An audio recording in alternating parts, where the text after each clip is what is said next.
بسم اللہ الرحمن الرحیم۔ اسم محمد کی تعظیم وسیلہ نجات بنی۔ ایک گناہ گار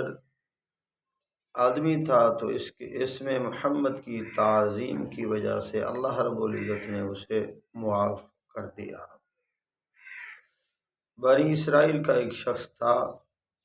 علامہ جلال الدین سیوطی رحمۃ اللہ علیہ نے خصائص الکبریٰ میں یہ لکھا ہے کہ بنی اسرائیل کا ایک شخص تھا اور بہت گناہ گار تھا۔ اس نے اپنی زندگی اللہ کی نافرمانی کے اندر گزاری۔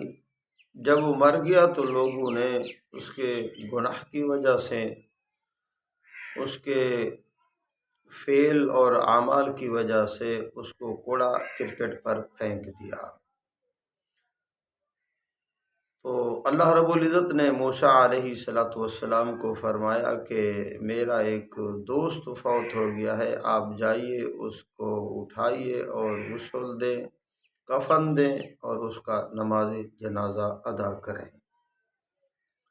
اور نماز جنازہ کے اندر لوگوں کو بلائیں، اور جو آدمی اس نماز جنازہ کے اندر شریک ہوگا تو اس کی بخشش فرما دوں گا، اس کی بخشش کر دوں گا، اللہ رب العزت نے فرمایا۔ تو موسیٰ علیہ السلام قوم کو بلاتے ہیں، جاتے ہیں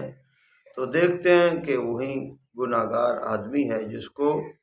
بستی والوں نے، علاقے والوں نے اس کی لاش کو بہر پھینک دیا تھا اس کے گناہوں کی وجہ سے۔ تو موسیٰ علیہ السلام نے فرمایا کہ اللہ کا حکم ہے، اللہ کے نبی نے جنازہ پڑھایا، کفن دفن کا انتظام کیا اور اللہ کی بارگاہ کے اندر عرض کی، یا الہ العالمین، یہ آدمی آپ کا دوست کیسے بن گیا؟ تو اللہ رب العزت نے فرمایا کہ یہ آدمی گناہ گار ضرور تھا جو آپ جس طرح کہہ رہے ہیں، بے شک یہ آدمی گناہ گار ہے، لیکن ایک مرتبہ اس نے، جو میں نے آپ کے اوپر کتاب اتاری ہے تورات، یہ تورات کو کھول رہا تھا، پڑھ رہا تھا تو تورات کے اندر نام محمد صلی اللہ علیہ وآلہ وسلم آ گیا۔ جب اس نے دیکھا کہ نام محمد کو، تو نام محمد کو اس نے بوسہ دیا اور اس کو آنکھوں کے اوپر لگایا۔ تو اللہ رب العزت فرماتے ہیں کہ اس کے اس عمل کی وجہ سے میں نے اس کے پوری زندگی کے گناہوں کو معاف کر دیا ہے۔ تو آئیے میرے بھائیو، اس آدمی نے نام محمد صلی اللہ علیہ وآلہ وسلم کی تعظیم کی ہے، نام محمد صلی اللہ علیہ وآلہ وسلم سے پیار کیا ہے، نام محمد کو آنکھوں کے ساتھ لگایا ہے، نام محمد کو بوسہ دیا ہے۔ تو میرے بھائیو، اس آدمی نے انگوٹھے نہیں چومے تھے، اس آدمی نے نام محمد صلی اللہ علیہ وآلہ وسلم کو چوما تھا۔ تو آئیے میرے بھائیو، نام محمد کو آپ چومیں گے، نام محمد سے آپ پیار کریں گے، نام محمد کا آپ ادب کریں گے، نام محمد کا آپ احترام کریں گے، تو اللہ رب العزت آپ کے اوپر بھی رحمتیں برکتیں نازل فرما سکتے ہیں۔ اور یہ بھی آیا ہے کہ اس آدمی نے محمد صلی اللہ علیہ وسلم پر درود بھیجا تھا، یا اس نے درود بھیجا تھا، اور یا اس نے نام محمد کی تعظیم کی، آنکھوں کے اوپر لگایا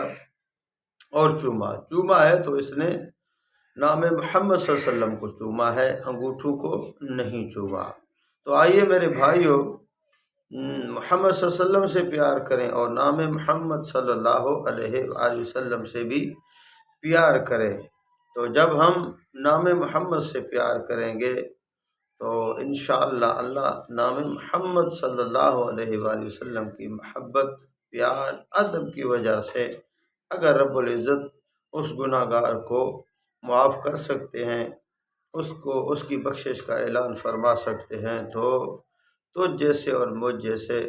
گناہ گاروں کے اوپر بھی اللہ رب العزت اپنے حبیب کے صدقے رحمتیں برکتیں نازل فرما سکتے ہیں۔